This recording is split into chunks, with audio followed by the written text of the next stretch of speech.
इटावा में मुख्यमंत्री योगी आदित्यनाथ ने 604 करोड़ रुपए की 128 विकास परियोजनाओं के लोकार्पण और शिलान्यास कार्यक्रम में मुख्यमंत्री योगी आदित्यनाथ ने समाजवादी पार्टी पर निशाना साधा।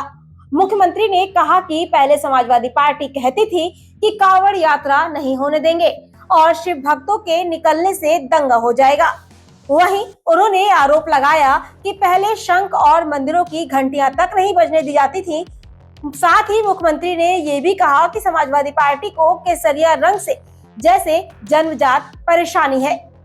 वहीं मुख्यमंत्री ने कहा कि अब प्रदेश में आस्था और विकास दोनों को साथ लेकर सरकार आगे बढ़ रही है। इसी के साथ मुख्यमंत्री योगी आदित्यनाथ ने क्या कुछ कहा, सुनिए। याद रखना, किसी व्यक्ति का जीवन हो, परिवार का या समाज के सामने किसी जनपद की पहचान का मामला हो, वो महत्वपूर्ण होता है। समाजवादी पार्टी ने इस पहचान के सामने प्रश्न लगा दिया था, प्रश्न चिन्ह लगा दिया था। हमने उस प्रश्न चिन्ह को मिटा करके आज आपको एक पहचान दिलवाई है। डबल इंजन की भारतीय जनता पार्टी की सरकार ने किया है। आज तो कोई रोकता नहीं कांवड़ यात्रा को, अब कोई कांवड़ यात्रा को नहीं रोक सकता। सावन का महीना आने वाला है,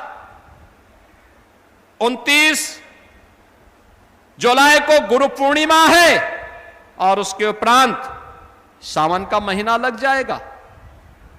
कांवड़ यात्राएं शुरू हो गई हैं। पहले समाजवादी पार्टी कहती थी कांवड़ यात्रा नहीं होने देंगे, शिव भक्त जाएंगे दंगा हो जाएगा। वे शंख नहीं बजने देते थे, घंटा नहीं बजने देते थे। केसरिया कपड़े से, भगवा कपड़े से तो समाजवादी पार्टी को जैसे लगता है जन्मजात दुश्मनी हो।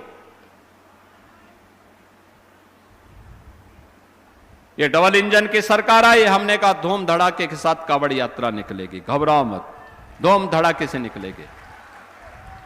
जो लोग रोक लगाते थे, हमने कहा देखो रोक कोई नहीं लगाएगा, हम सुविधा देंगे और अनुशासित तरीके से शिव भक्त जाकर के कांवड़ यात्रा निकालेगा। यात्रा जल लेकर के आएगा, शिवालयों में जलाभिषेक करेगा, प्रदेश के कल्याण का कामना करेगा। जन्माष्टमी के आयोजन को अब कोई रोक नहीं सकता।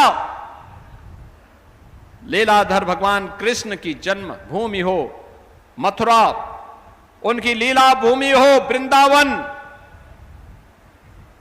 या फिर मैनपुरी इटावा हो, या फिर उत्तर प्रदेश के किसी भी जनपद में, ये आयोजन भव्यता के साथ हो रहे हैं। हर थाने में होते हैं, हर पुलिस लाइन में, हर जेल में। हमने फिर से छूट दे दी, समाजवादी पार्टी ने रोक लगा दी थी।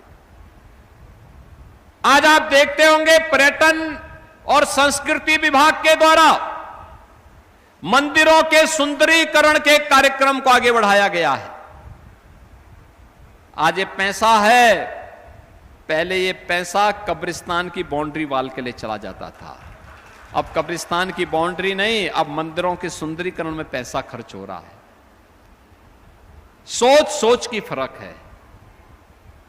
वे हमारे पर्व और त्योहार को रोकते थे,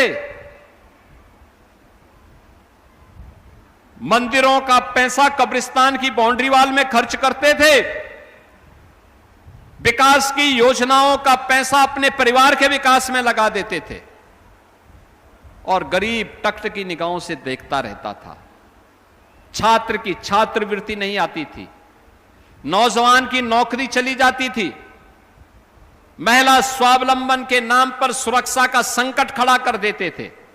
आज बहनों और भाइयों, इनसे यूपी उभर चुका है। नए यूपी के लिए आपका जो भी राय होगी, उस नए और विकसित यूपी के लिए मैनपुरी को भी तैयार होना है। और मैनपुरी को तैयार करने के लिए आज मुझे आपके बीच में 682 करोड़ रुपए की इन परियोजनाओं की सौगात देने का अवसर प्राप्त हुआ है।